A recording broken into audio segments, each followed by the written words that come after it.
If Happy Days taught us anything, it's that life was better in the 50s.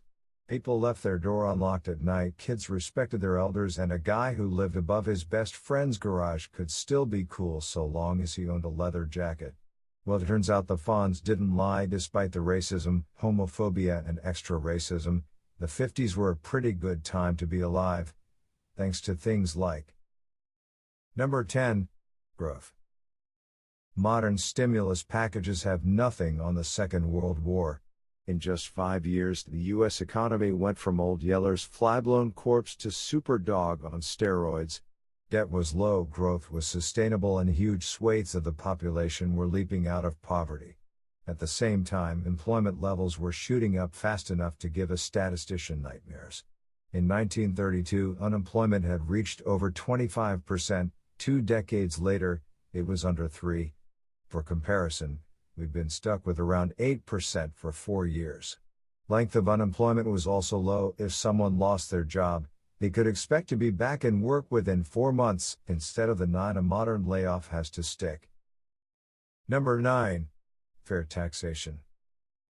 Last year treated us to the depressing sight of a bunch of rich white guys throwing a massive temper tantrum over the thought of becoming slightly less rich white guys. At the heart of this congressional hissy fit was an ideology that states low taxes will help the economy, while high taxes will destroy it. Considering we hit recession with a top rate of 35%, that must mean we were paying almost nothing in those 1950s boom years. What, maybe 10%? Lower? Try 91. Business Insider analyzed tax rates since 1912 and found periods of high taxation corresponded to strong growth, while low taxation always heralded a bone-shaking crash.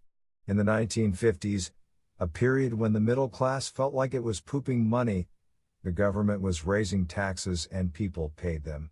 It's almost like our parents and grandparents didn't think billionaires paying less tax than their cleaner was somehow fair. Number 8. Less crime.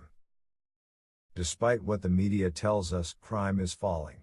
You're less likely to be murdered now than at any time in the last 20 years, though not as safe as you would have been in 1957. That's when the murder rate bottomed out at 4 people per 100,000, the lowest in 55 years. Before that, it spent 3 years hovering around 4.1, which is still pretty good. For comparison, between hippie love in Woodstock, 1969, and O.J. Simpson getting his butt hauled back into court, 1997, it remained over 7. So all those stories your grandma tells about being able to leave her door unlocked at night and let her kids play alone in abandoned warehouses are completely true. Number 7. Access to education. If you want to get ahead in life, get an education. Really, it's as simple as that. Countless studies have found that those educated to degree level make on average a ton more money than those who aren't. Unfortunately, college is expensive. Unless you're rich or prepared for a lifetime of debt, it's not really an option, unless you happen to live in 1950. Thanks to something called the GI Bill, kids who would never have otherwise gone to college found themselves doing just that. Running from 1944 to 1956, the bill put aside serious funds to allow returning servicemen a shot at education or training. Bear in mind the sort of people who fought in World War II and the Korean War were mostly regular kids, working or lower middle class Joes who would have been chased off by campus security only a decade earlier. Thanks to the bill, around 7.8 million veterans were able to better themselves. That's more than the entire university population of the UK today. Number 6. Spending power. Between World War II and 1970, purchasing power exploded.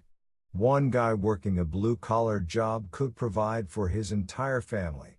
According to Nobel Prize-winning economist Paul Krugman, this was largely thanks to a third of America's workforce being unionized, meaning any manager who mistreated his workers was setting himself up for a major ass-whooping. Money went further too. Minimum wage earners could cover their rent with slightly over a week's full-time work, meaning even those at the bottom had money to spare. In fact, The only people who saw their lifestyle slip in this period were top executives, who saw their incomes drop into line with everyone else's. Fast forward to today and the minimum wage buys nothing, while inequality is the worst it's been since the Great Depression. Number 5. The suburbs. Today we think of the suburbs as a hotbed of depression, anxiety, and sex with your girlfriend's parents.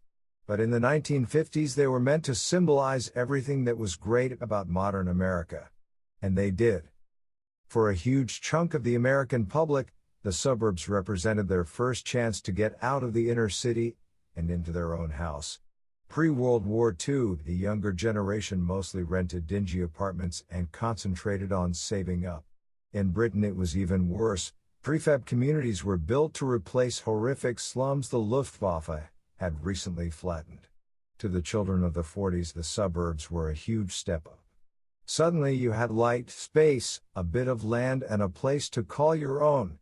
Best of all, they gave the growing middle class something to aim for, a reason to work hard and keep the economy growing. Number 4. Social mobility. The basic idea of the American dream is that anyone who works hard will be rewarded. You start off poor, you bust your gut, and in 30 years you're CEO of everything. The 50s took that dream and ran with it. A child born in the USA post-World War II was more than twice as likely to graduate as one born literally anywhere else in the Western world.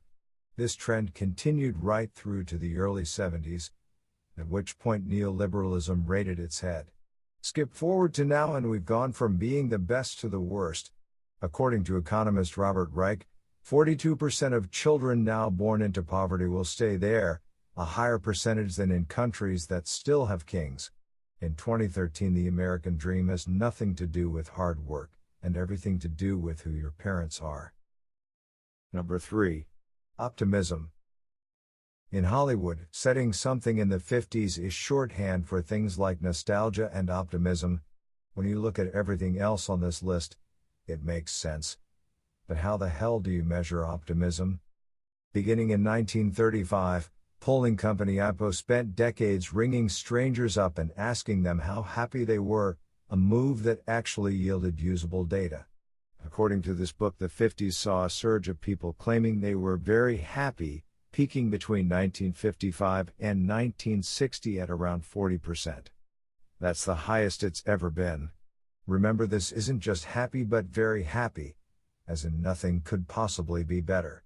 A different study measuring average happiness across the decades also placed the 50s as peak smiling time, with everything going downhill after that, right up till our groaning present. Number 2. Falling debt.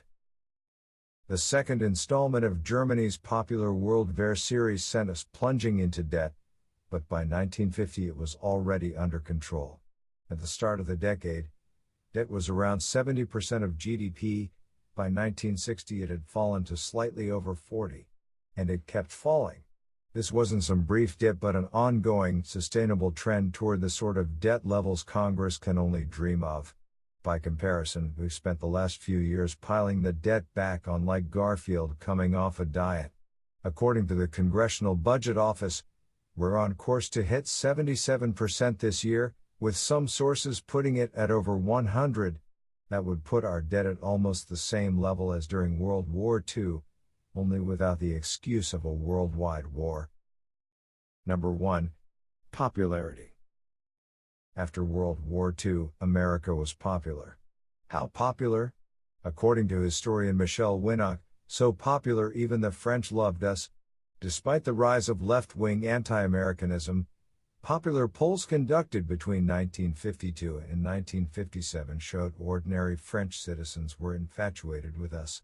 That's the same French who routinely gave us approval ratings as low as 37% following the Iraq War. Even in the countries we'd just bombed, our approval rating was good. Now compare that to 2013, where the government has a list of 34 countries it considers dangerous for Americans to simply show their face in, and Europe basically hates us.